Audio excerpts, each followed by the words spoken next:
ఎస్టీల కోసం కొట్లాడి 45 రోజుల పాటు జైలుకంది భారతీయ జనతా పార్టీ కార్యకర్తలు. ఎస్సీ ఎస్టీ బీసీ అగ్రవర్ణాల్లో పేదల రిజర్వేషన్ కోసం కూడా మా కోసం కొట్లాడి జైలుకి వాళ్ళ జీవితాలను సర్వనాశనం చేసుకున్న కార్యకర్తలు భారతీయ జనతా పార్టీ కార్యకర్తలు. కానీ పొరపాటు చేస్తాం, మేము పొరపాటు చేస్తామని చెప్పి ప్రజలు ఇప్పుడు భావిస్తున్నారా? కొట్లాడింది భారతీయ జనతా పార్టీ కార్యకర్తలు, వాళ్ళ జీవితాలను నాశనం చేసుకుంది భారతీయ జనతా పార్టీ కార్యకర్తలు. భారతీయ జనతా పార్టీ కార్యకర్తలు ఏ రోజు కూడా ఈ తెలంగాణ రాష్ట్రంలో వాళ్ళ కుటుంబాల గురించి ఆలోచించలే, వాళ్ళ భార్య పిల్లల గురించి ఆలోచించలే. వాళ్ళ భార్య పిల్లలను నొప్పించి ఈ తెలంగాణ రాష్ట్రంలో ఈ రాక్షస కేసీఆర్ అనే మూర్ఖుని యొక్క రాక్షస పాలన, ఈ రజాకర్ల పాలన, ఈ అవినీతి పాలన, ఈ కుటుంబ పాలన అంతమొందించి ఈ తెలంగాణ రాష్ట్రంలో రామరాజ్యం మోడీ రాజ్యం తీసుకురావడం కోసం మా కుటుంబాలను పక్కకు పెట్టినాం. మా కుటుంబాలను పక్కబెట్టి ఏ రోజు స్వార్థంగా ఆలోచించకుండా ఈ తెలంగాణలో పేదల రాజ్యం రావాలి. ఒక్కసారి ఈ తెలంగాణ రాష్ట్రంలో భారతీయ జనతా పార్టీ రాజ్యం, మోడీ రాజ్యం వస్తే మా కార్యకర్తలకు న్యాయం జరుగుతుంది, ఇక్కడ పేదలకు న్యాయం జరుగుతుందని చెప్పి కష్టపడి కొట్లాడినామన్న ఈ తెలంగాణ రాష్ట్రంలో.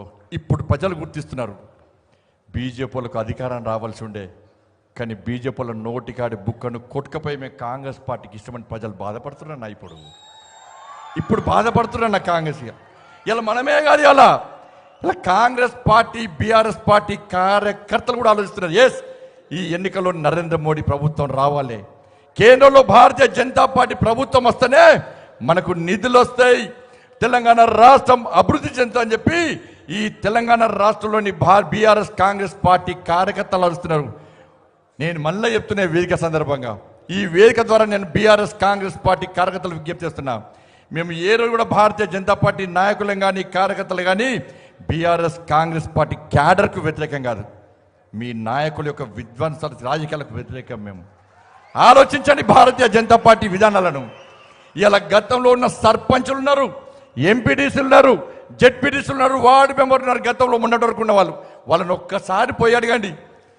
ఇవాళ ఈ తెలంగాణ రాష్ట్రంలో గ్రామ పంచాయతీల అభివృద్ధి కానీ కార్పొరేషన్లకు కానీ మున్సిపాలిటీలకు కానీ నిధులు ఇచ్చిన ప్రభుత్వం కేవలం కేంద్ర ప్రభుత్వం, నరేంద్ర మోడీ గారి ప్రభుత్వం, కేసీఆర్ ఒక్క పైసా ఇవ్వలే. ఇలా నెక్స్ట్ స్థానిక సంస్థల ఎన్నికలు వస్తున్నాయి, స్థానిక సంస్థల ఎన్నికలకు వస్తున్నాయి.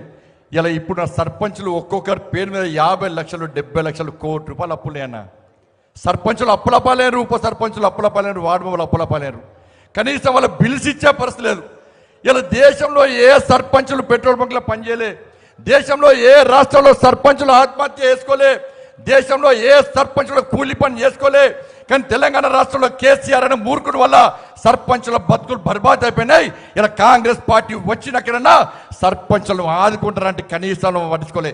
అందుకే బీఆర్ఎస్ పార్టీ కాంగ్రెస్ పార్టీ కార్యకర్తలారా, నెక్స్ట్ స్థానిక సంస్థల ఎన్నికలు వస్తున్నాయి. మీరు సర్పంచులు కావాలనుకుంటారు, మీరు జెడ్పీటీసీ కావాలనుకుంటారు, మీరు ఎంపీటీసీ కావాలనుకుంటారు, మాకు ఏమి ఇబ్బంది లేదు. ప్రజల ఆశీర్వాదం మాకుంటే మాకు ఓట్లేస్తారు, మీకుంటే మీకు ఓట్లేస్తారు. రేపు గెలిచిన తర్వాత మీరు ప్రజల్లో తలెత్తుకొని తిరగాలంటే ఇలా కేంద్రంలో నరేంద్ర మోడీ ప్రభుత్వం ఏర్పడుతుందని ఇక్కడ ఎంపీలను భారతీయ జనతా పార్టీ గెలిపిస్తేనే మీకు నిధులు వస్తాయి, అధిక నిధులు వస్తాయి. ఇలా కేంద్రంలో నరేంద్ర మోడీ గారి ప్రభుత్వం లేకుంటే మీరు సర్పంచులు జెడ్పీటీసీలు గెలిచినాక ఒక్క పైసా రాకుంటే మిమ్మల్ని గెలిపించిన ప్రజలు రోడ్ల కోసం, మోర్ల కోసం, దానికోసం దీనికోసం ఇలా నిధులు అడితే ఎక్కడి నుంచి తీసుకొస్తారో ఒక్కసారి ఆలోచించండి.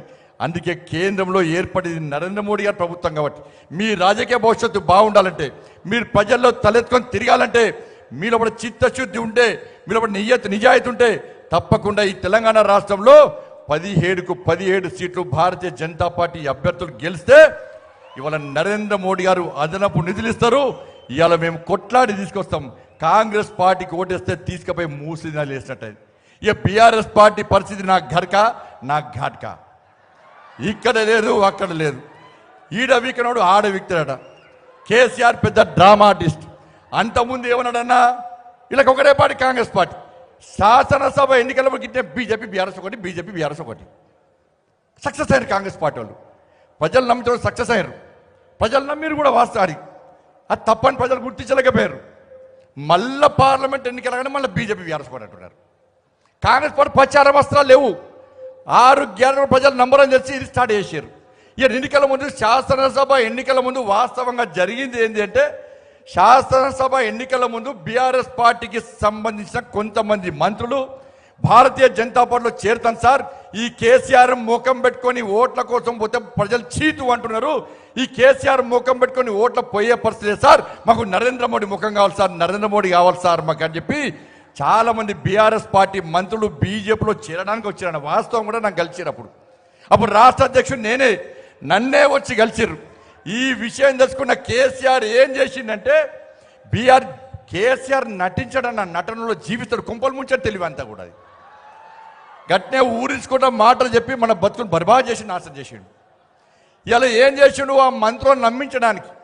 ఇలా ఏ నాయకుడైనా తన మీద విశ్వాసం ఉండే విధంగా ధైర్యం చెప్పలేదు నాయకులకు.